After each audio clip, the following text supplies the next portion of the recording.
Hi everyone, Evan here at the McChronicle for Friday, September 8th, 2023, where that future starts today. Just doing a quick video on both the Canada and US jobs reports for August. And there's a certain narrative going around about the Bank of Canada meeting that I need to debunk. Anyhow, yes, I know it's last week, I'm a week late to this, but first we're going to go through the US. As you can see just by the headline, the job market is slowing, and wage growth went from crap to more crap. Pretty simple there. And will any of this stop the US Federal Reserve from hiking in October? No, they'll still hike, and the Bank of Canada will have to follow. More on that in a minute. And as for the Canadian jobs report for August, again, came in rather strong. Unemployment rate down. Wage growth very strong. The dollar and the bond market immediately reacted to it.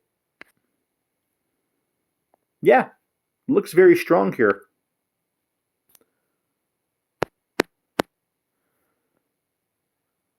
Now, as far as what this means for the Bank of Canada, they see what happened to the dollar after the hold that happened a couple of days ago.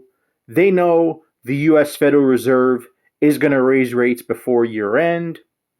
And frankly, looking at this jobs report, in the public's eye anyway, they actually look kind of stupid now for holding, to be honest. So yeah, they will follow the Fed and hike again before the end of the year. And the last thing I wanted to cover quickly, there seems to be this narrative going around that politicians were all over the Bank of Canada, and the Bank of Canada only paused because of political pressure. Not getting into names, it triggers everybody. Look at it for yourself, I don't care. Okay?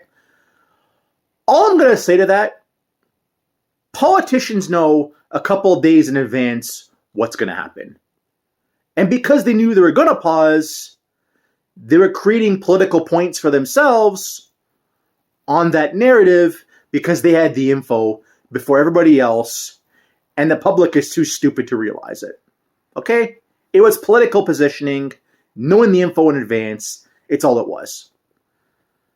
It's like me looking over at someone beside me who's a career 90% student, copying all their answers, getting 90% on a test, and then going to university and saying I'm the biggest expert ever. Okay? It's basically all they did here. So yeah, I only did this video because I wanted to debunk that narrative that's going around social media and everyone's up in arms about it. But in all seriousness, politicians are in the know. They know before you or me, and they'll never tell us beforehand. Okay? That's all that really happened here. And in all honesty, Bank of Canada, once they paused, saw what happened to the dollar. They see what's going to happen to the Canadian dollar when the US Federal Reserve hikes at the next meeting.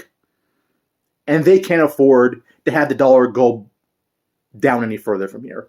They know it. We know it. The world knows it.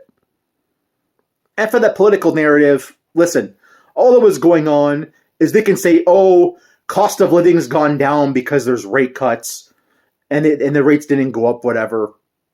When we all know pausing on rates and cutting rates right now would actually lead to an increase in housing prices, an increase to cost of living.